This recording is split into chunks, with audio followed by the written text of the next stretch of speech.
Frizzell, thank you so much for joining me tonight. How are you? I'm doing well. Thank you so much for having me. I'm Ab- excited to be here. Absolutely. And again, I just can't wait to hear your story. Thank you so much for being open, to share your journey.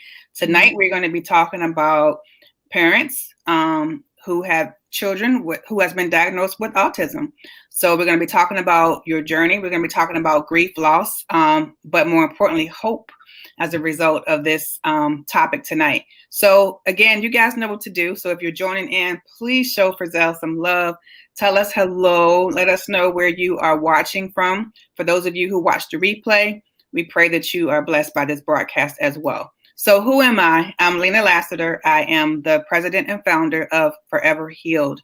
We are a nonprofit, and what we do is we help individuals who are suffering pain from a loss of any kind. We want to help them to restore. We want to help them to recover. We want to help them to reclaim their lives.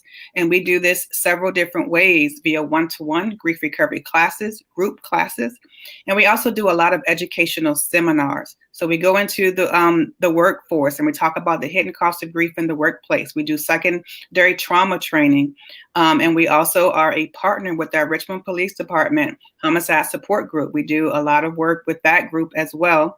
And then more recently, we partner with the Richmond City Sheriff Department to provide educational resources to their staff and also their inmates. So I have my master's in in human services counseling, and I'm also an advanced grief recovery method specialist, a director in corporate America, and a licensed minister with Divine World Changers International Ministries. So let's see. I think we're getting some hellos. Hi, Regina. How are you? Thank you for joining tonight. Hi, Ms. Hi, Ross. Mr. Ross. How are you?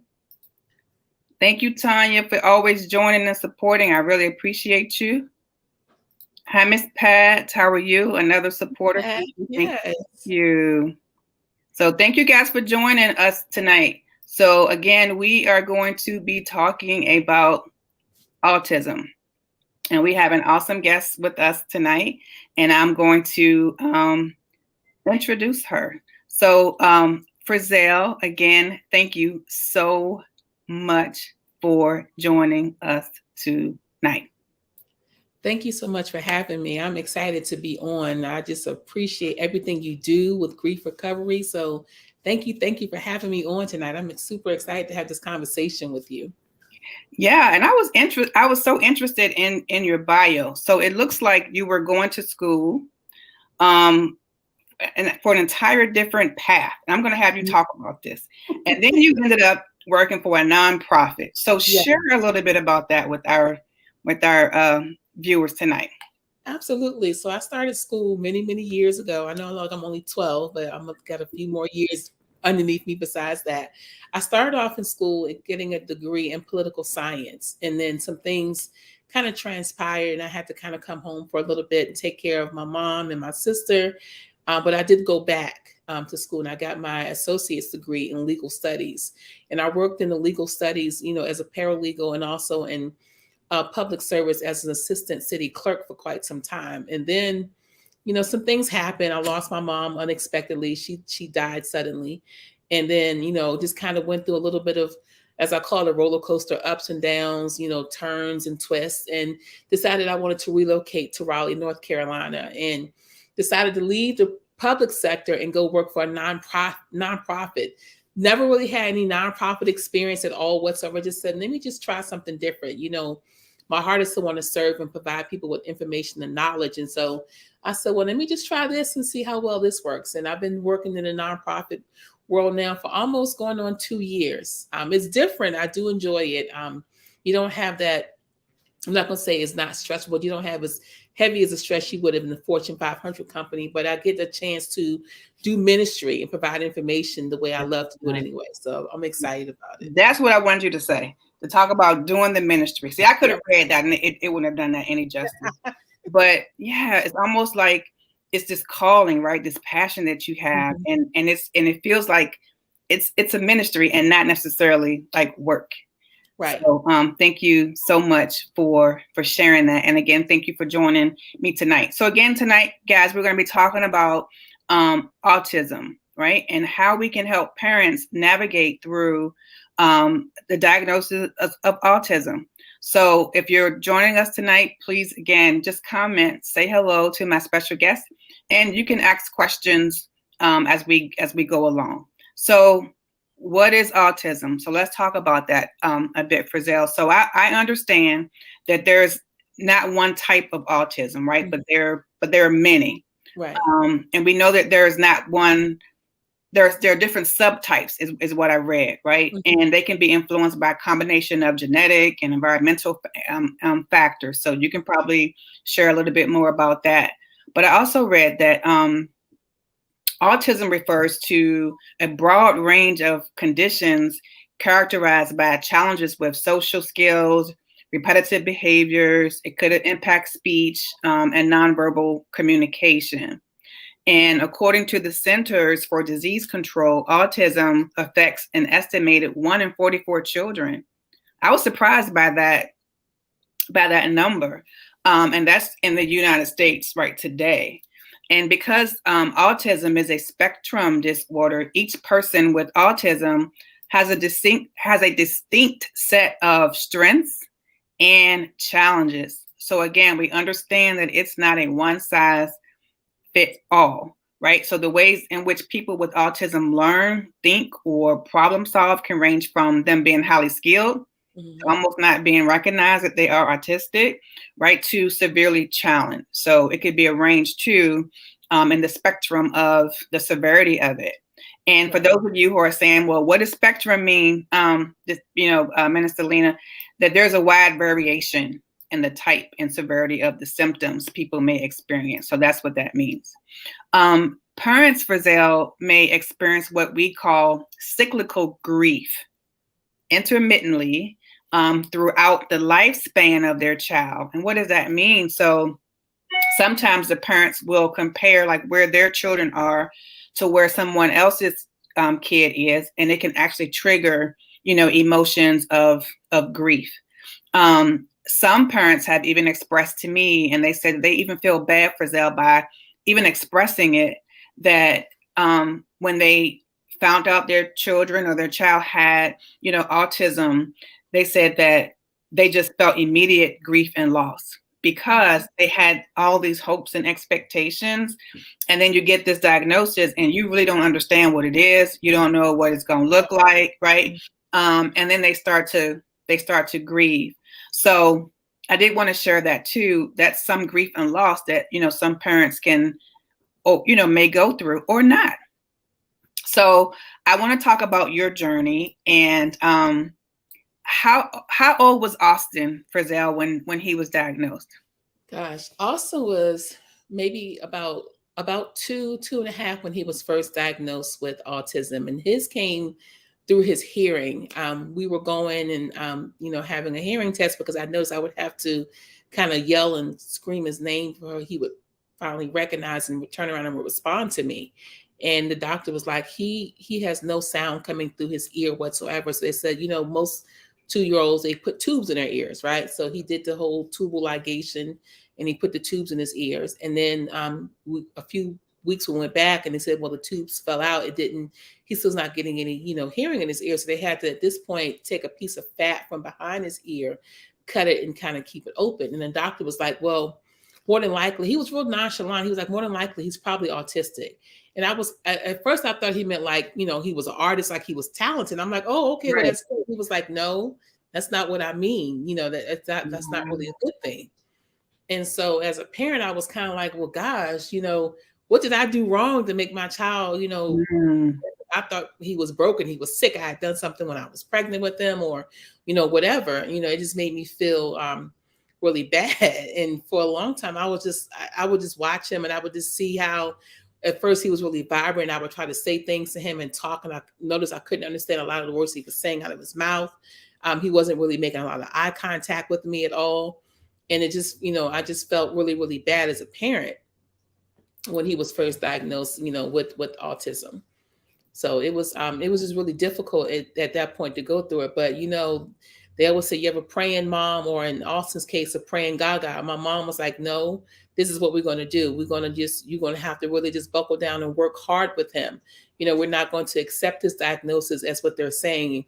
My seed is blessed. My child is going to be blessed, and this is what we're going to have to deal with. And you're going to have to just focus and really focus and keep yourself on task for your son, because he can't do it. He's only 2. Right.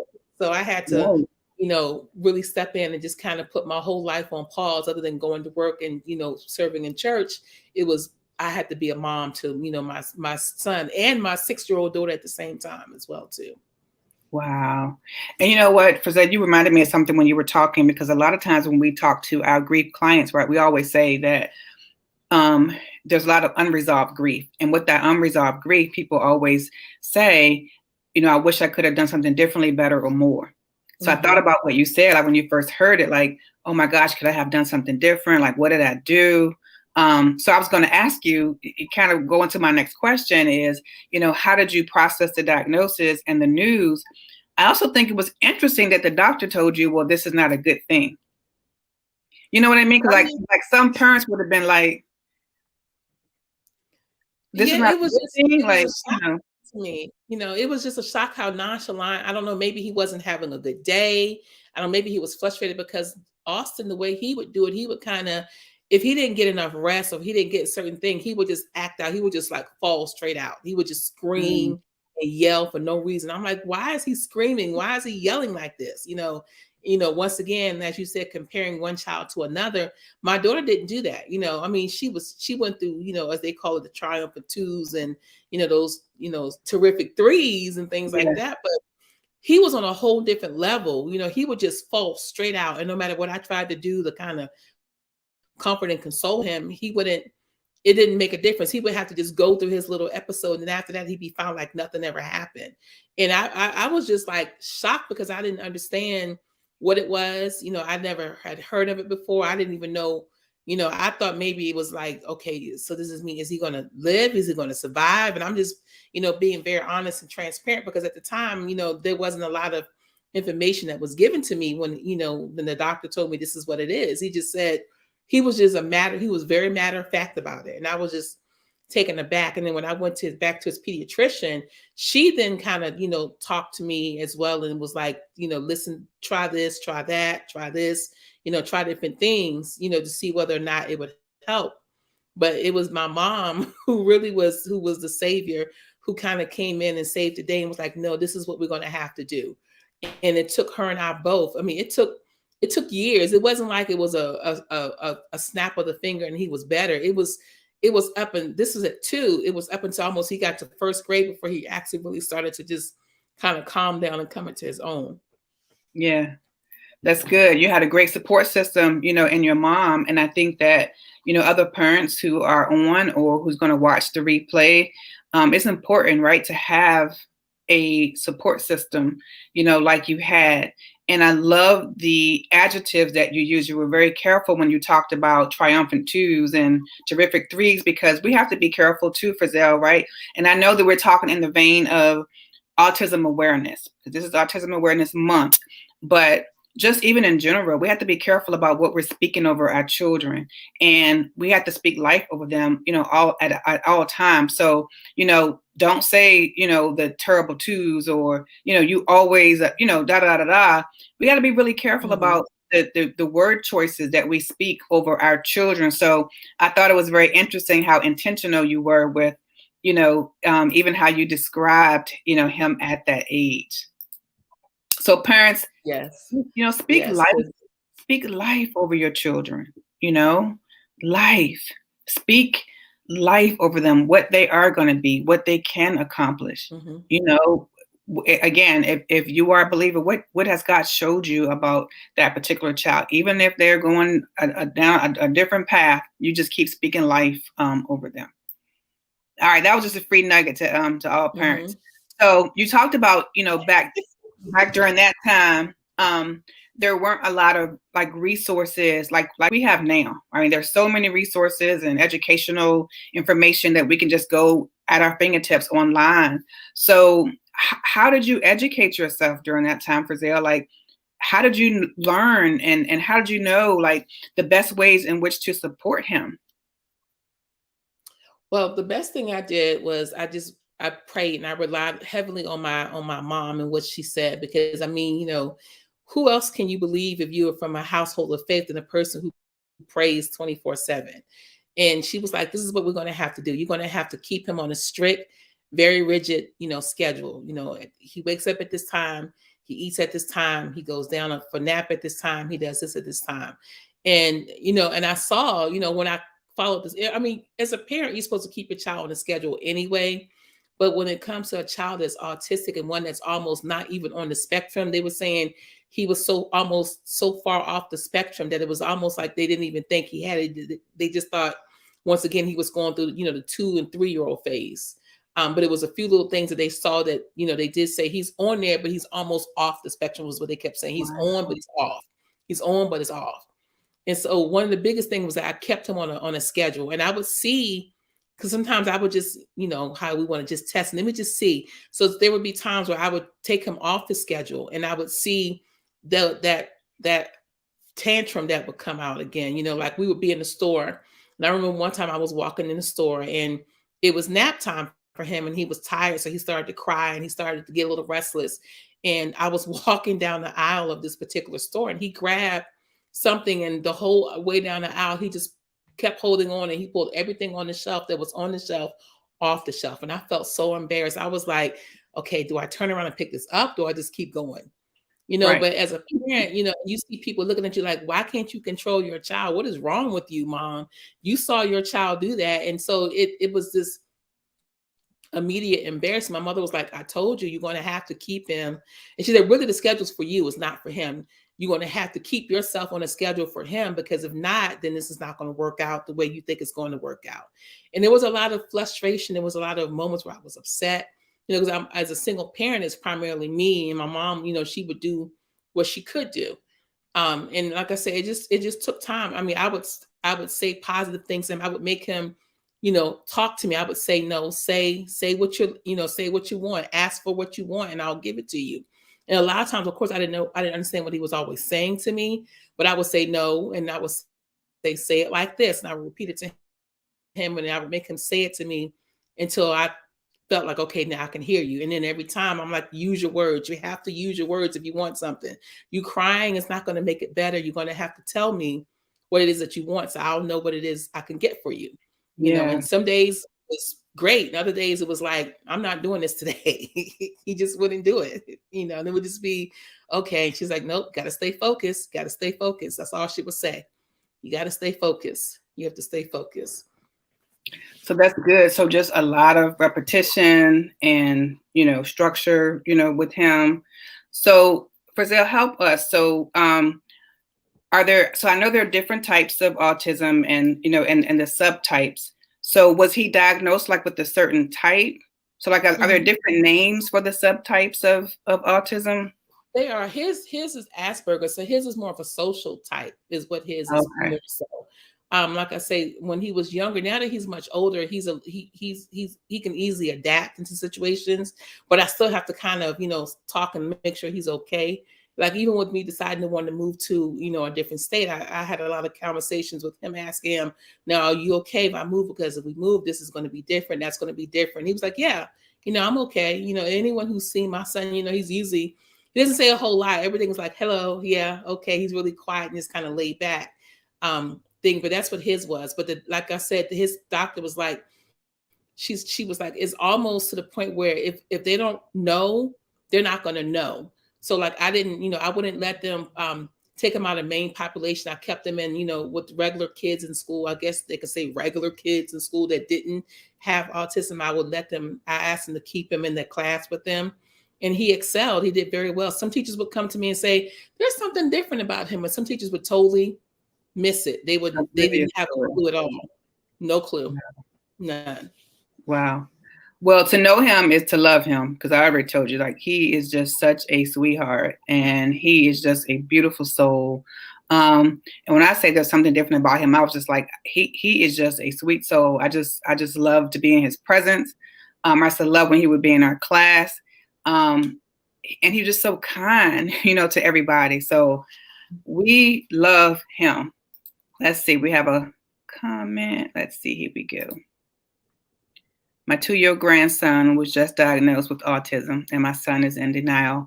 But a speech therapist comes there to their home twice a week because he is not talking good yet. Yeah. Yeah, thanks for sharing that, Regina. Mhm. I can And that's just say it's going to take a while before your son will get used to it, but just keep working with him, even after the speech therapist leaves, because I also went through speech therapy for a short time, and my mom was like, "Just stop it."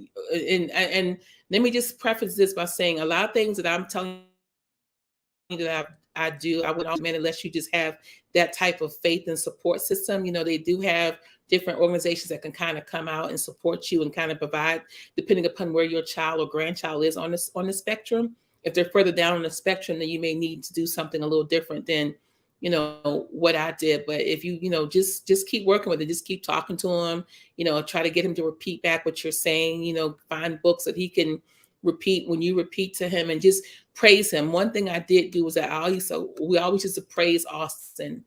You can't tell it now by looking at him, but eating was a struggle for us. It used to take us 30 minutes to an hour to get him to eat breakfast, to get him to wow. eat lunch, and to get him to eat dinner. He would eat the same thing. For breakfast, it would always be a banana and a cereal bar or some yogurt. And then for lunch, it would be chicken nuggets and french fries, which he still eats today.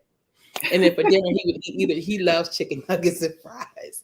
And then for dinner, it would be chicken and rice. And the thing was, that's what he would ask for. But then when we would put it in front of him, he wouldn't want to eat it. We would have to be like, all right, come on, Austin, let's eat. If you eat it, we'll give you this, and it was like a workout every day to try to get him to eat breakfast, lunch, and dinner. And the doctor was like, if that's what he wants, then keep giving it to him. Don't change anything on it. That's what he's asking for. Let him have it. So Right. let him have it. That's good. Regina, thank Mhm. you so much for sharing, as well. And I remember being at one church one time for Zale, and we had an autistic child there, and it was so many kids in the room, right? 'Cause it was a larger church, and his parents will say like too much stimulation would kind of get him going. But that was like my first interaction, with the child who was diagnosed with autism. And he just took to me for whatever reason, but I had to kind of keep him, separate and apart from the other kids. So it wasn't, too much stimulation. So again, to your point, like what works for one may not work for, the next kid. Like you have to understand the type and what they're dealing with, right? And what works for them. So again, there are plenty of resources out there, to help parents, and we'll put them at the end of this video, help you through your journey.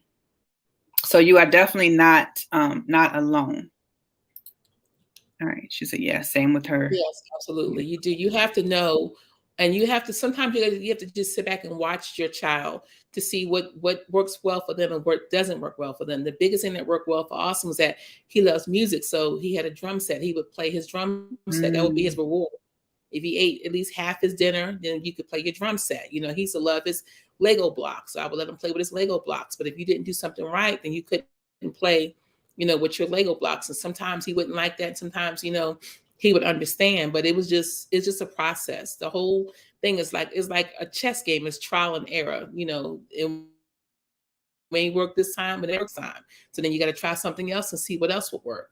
But it's just a matter of just trying to stay as patient as possible, and then finding someone that you can lean on as a support system that be willing to listen and say, well, maybe try this, try, a warm bath with lavender at nighttime before they go to bed, or, maybe try reading a nice, calm book or something, something to kind of get them to relax so that they can express to you, because what it is, they want to share what's going on. They just sometimes can't share it. So, what happens when you don't feel like a person is hearing you, they get frustrated, then it builds, and then it explodes.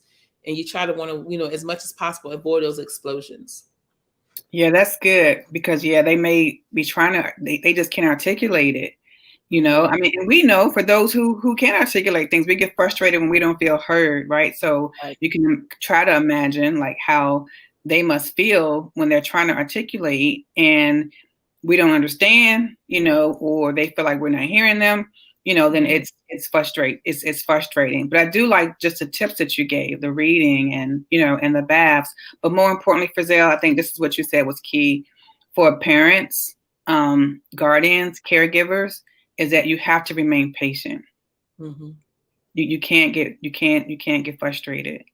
Um, Absolutely. and when you do feel that frustration, you have to make sure that you have some positive coping skills, mechanisms to help you through, that time. Take a walk, breathe, count to 10, do what you need to do, but try to stay calm um, with them. All right. What other questions do you guys have? Talk to us.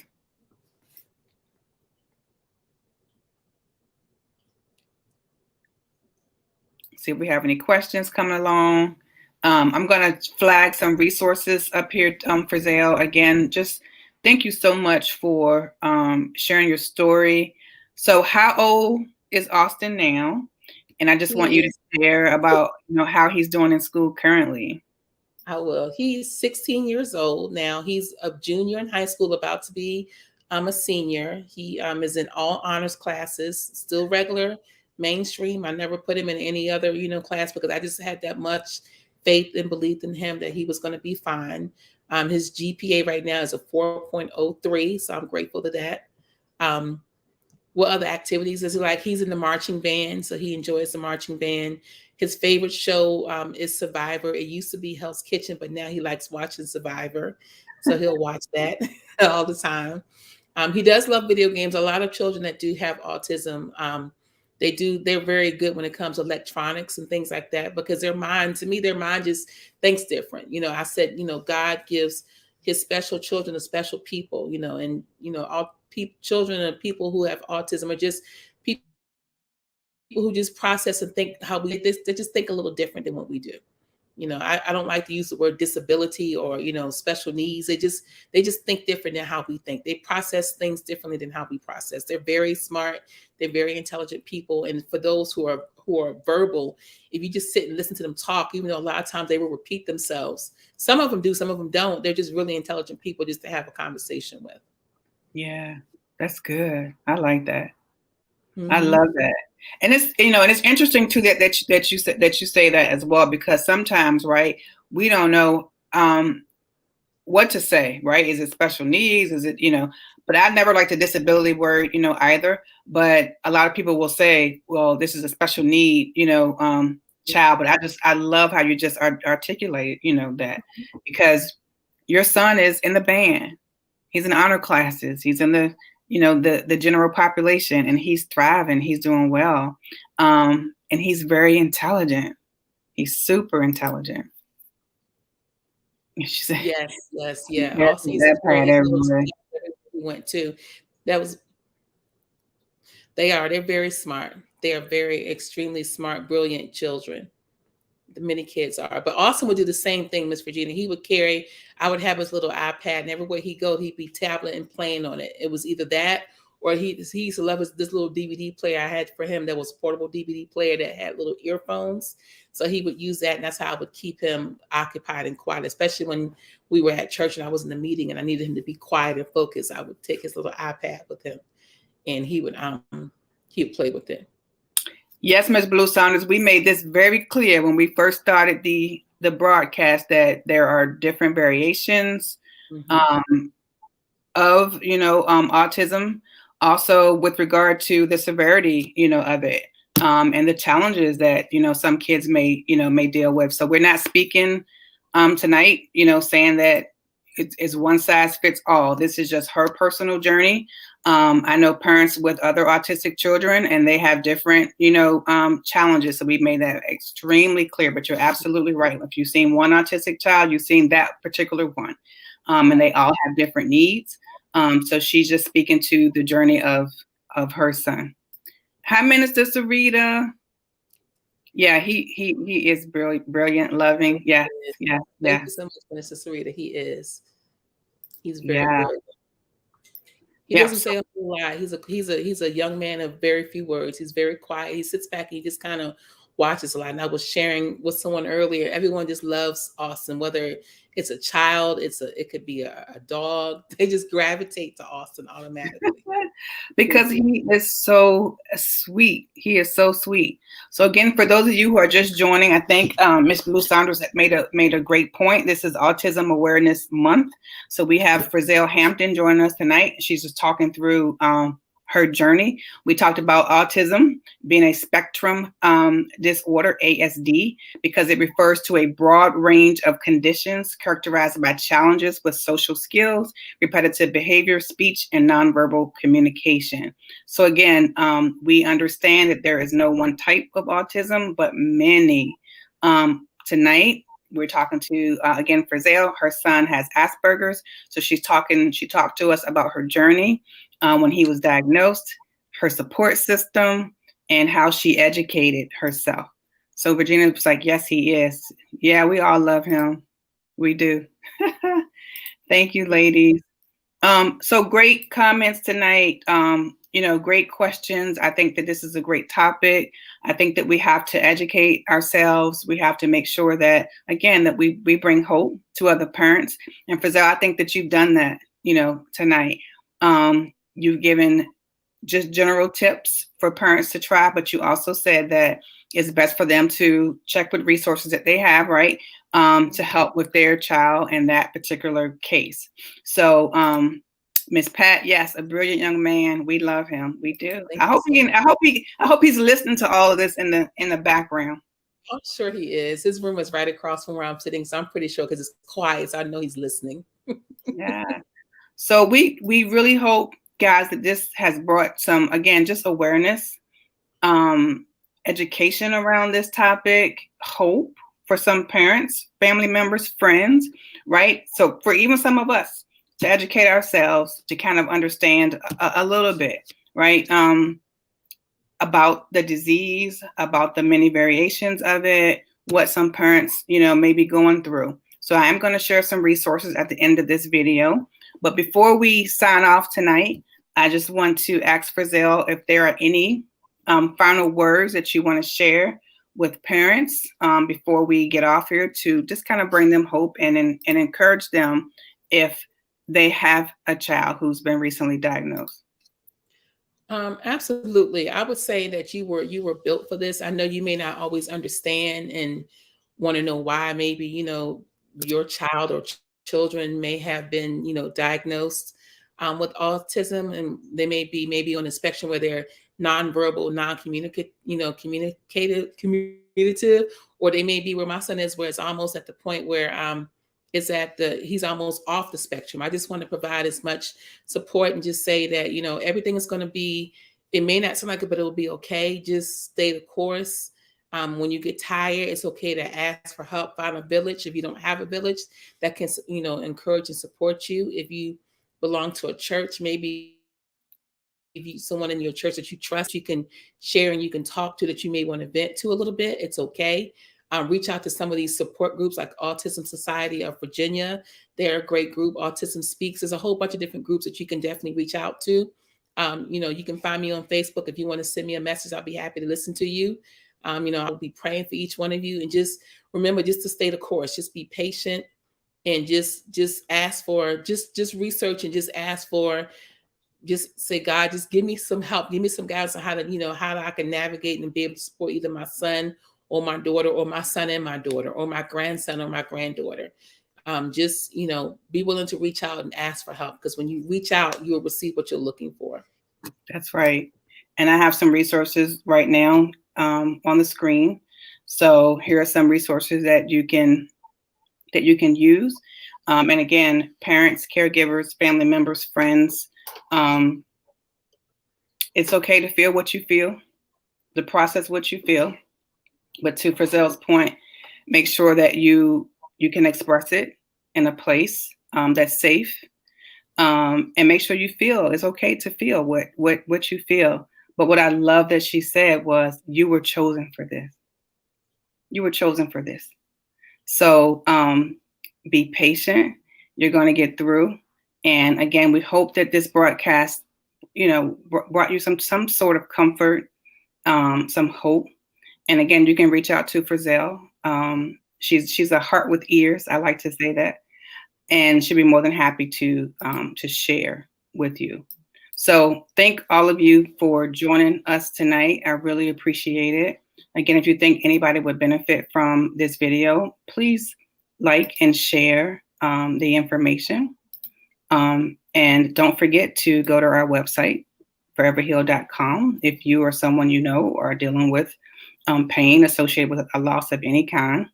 And you can schedule a free consultation with any of us, and we'll be more than happy to speak with you. So we'll see you guys in a couple of weeks.